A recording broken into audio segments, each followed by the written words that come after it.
नमस्कार. मनवाज रेसिपीमध्ये मी तुम्हा सर्वांचं मनापासून स्वागत करते. आज आपण ब्राह्मणी पद्धतीचा गोडा मसाला कसा करायचा ते बघणार आहोत. चला तर मग आपण रेसिपीला सुरुवात करूया.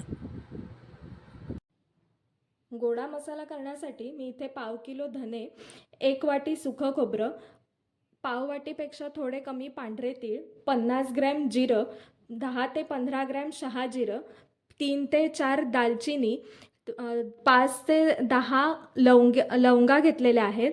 3 ते 4 मी मसाला वेलची घेतलेली आहे. 2 ते 3 टेबलस्पून हळद घेतली आहे. दगडफूल घेतलं आहे. इथे हिंगाचे 3 ते 4 तुकडे घेतलेत. 8 ते 10 तमालपत्र आहेत आणि थोडंसं तेल आहे. चला तर मग आपण गोडा मसाल्याला सुरुवात करूया. मसाल्यासाठी मी इथे सर्वप्रथम 1/2 किलो धने घेतलेले आहेत. ते धने आता आपण चांगले भाजून घेणार आहोत. छान असे खरपूस भाजून घ्यायचे आहेत. त्याच्यातला जो पाण्याचा अंश असतो तो पूर्णपणे निघून गेला पाहिजे. 5 ते 7 मिनिटं आपण हे धने छान मध्यम गॅसवर भाजून घेणार आहोत. धने अगदी काळे होईपर्यंत पण भाजायचे नाहीयेत, नाहीतर त्याचा एक कडवटपणा मसाल्यामध्ये उतरतो. त्यामुळे हलकासा त्याचा सुवास येईपर्यंत आपण धने चांगले परतून घ्यायचे आहेत. त्यातला जो पाण्याचा अंश असतो तो पूर्णपणे निघून जाईल एवढे आपण ते भाजून घेऊया. आणि मी येथे धने भाजताना तेलाचा कुठेही वापर केलेला नाहीये. आपण हे तसेच नुसते भाजून घेणार आहोत धने. 5 ते 7 मिनिटं मी धने असे छानपैकी भाजून घेतलेले आहेत. आता त्याचा सुगंध पण खूप छान येतोय. तुम्ही बघू शकता इथे त्याचा खूप असा रंग सुद्धा बदललेला नाहीये. पण 5 ते 7 मिनिटं मी हे चांगले परतून घेतलेत. आता त्याचा खूप छान असा वास येतोय. आता आपण ह्याच्या खालचा गॅस बंद करूया. आता हे भाजलेले धने मी एका परातीत गार होण्यासाठी काढून ठेवते.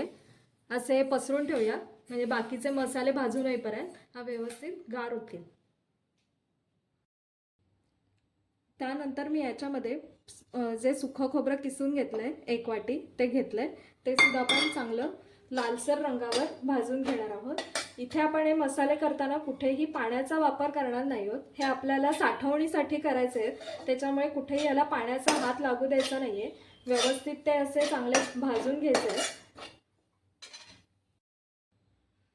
हे बघा इथे आपल्या खोबऱ्याचाही रंग असा बदललाय. लालसर रंगावर खोबरं आपण छान भाजून घेतलेलं आहे.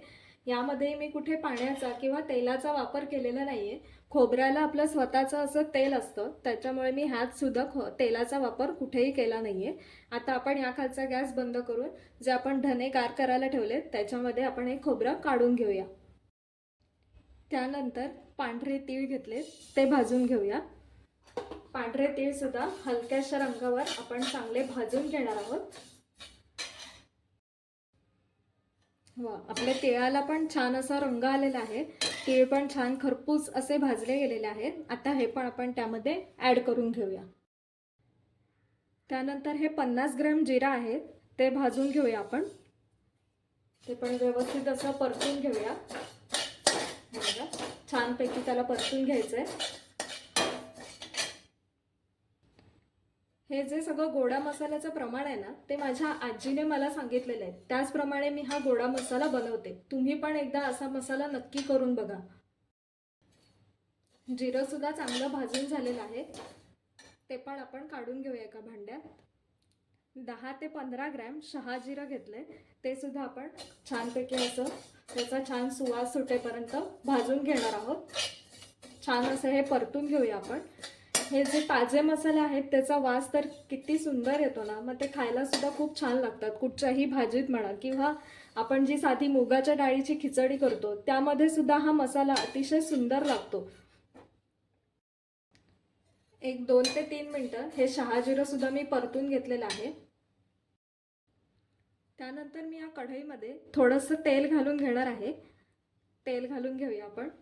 हे तेल हलकंसं गरम झाल्यावर त्याच्यामध्ये जे आपण 8 ते 10 तमालपत्राची पानं घेतलेली आहेत ती ह्याच्यामध्ये तळून घेणार आहोत.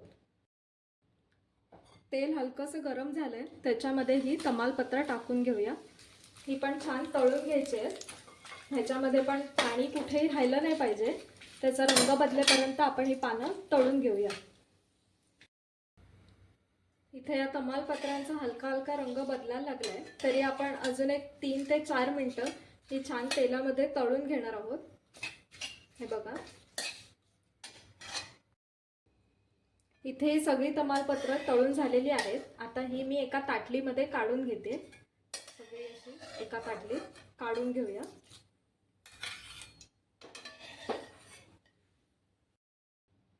त्यानंतर मी याच तेलामध्ये हे जे दगडफूल घेतलंय ते पण तळून घेणार आहे. गॅस बारीक ठेवूनच हे तळून घ्यायचंय. चांगलं तळून घेऊया आपण.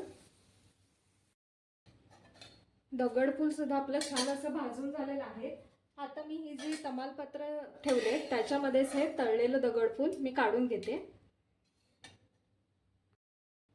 त्यानंतर आता हे दालचिनी आहे, 8 ते 10 लवंगा आहेत आणि 3 ते 4 मसाला वेलची आहेत. ते सुद्धा मी या तेलामध्ये तळून घेणार आहे.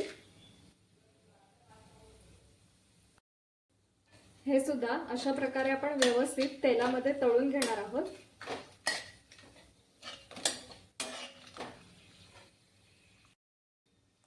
हे सगळे मसाले सुद्धा आपले व्यवस्थित भाजून झाले. ते सुद्धा मी एका भांड्यामध्ये काढून घेते. त्यानंतर इथे 3 ते 4 खड्या हिंग घेतलेला आहे. तो सुद्धा तेलामध्ये छान असा तळून घेणार आहोत आपण. हा जो खडा हिंग आहे तो सुद्धा तुम्ही बघू शकता किती छान असा फुलून आलेला आहे. आता मी या खालचा गॅस बंद करते. आता हे जे सगळे मसाले घेतलेले आहेत भाजून, ते आता आपण हे चांगले मिक्स करून घेऊया. हे आता इथे पूर्णपणे गार झालेले आहेत. ते आता सगळे मिक्स करून घेऊया आपण व्यवस्थित. हे धन्यामध्ये बाकीचे जे सगळे जिन्नस आहेत ते व्यवस्थित मिक्स झाले पाहिजेत.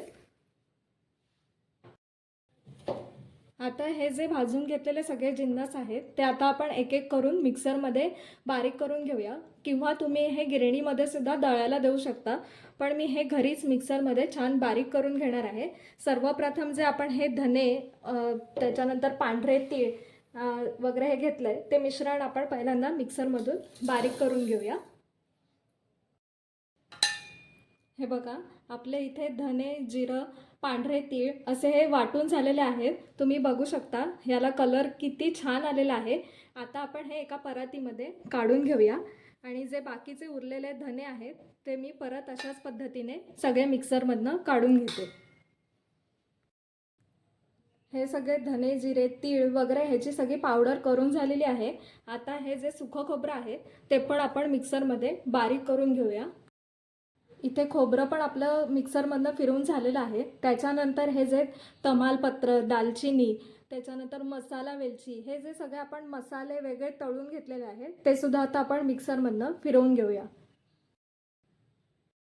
हे सगळे आपले खडे मसाले सुद्धा छान असे बारीक वाटून झाले आहेत. या ताज्या मसाल्याचा वास इतका सुंदर येतोय, खूप छान वास येतोय. हे सगळं आपण यामध्ये काढून घेऊया मिश्रण. त्यानंतर हे तळून घेतलेलं हिंग सुद्धा आपण मिक्सरमधून काढून घेऊया. हे बघा, अशा प्रकारे इथे आपले सगळे मसाले मिक्सरमधनं फिरवून तयार आहेत. आता मी इथे सुरुवातीला एक पाव वाटी तेल गरम करून घेतलंय. गरम करून झाल्यानंतर ते पूर्ण गार करून घेतलेलं आहे.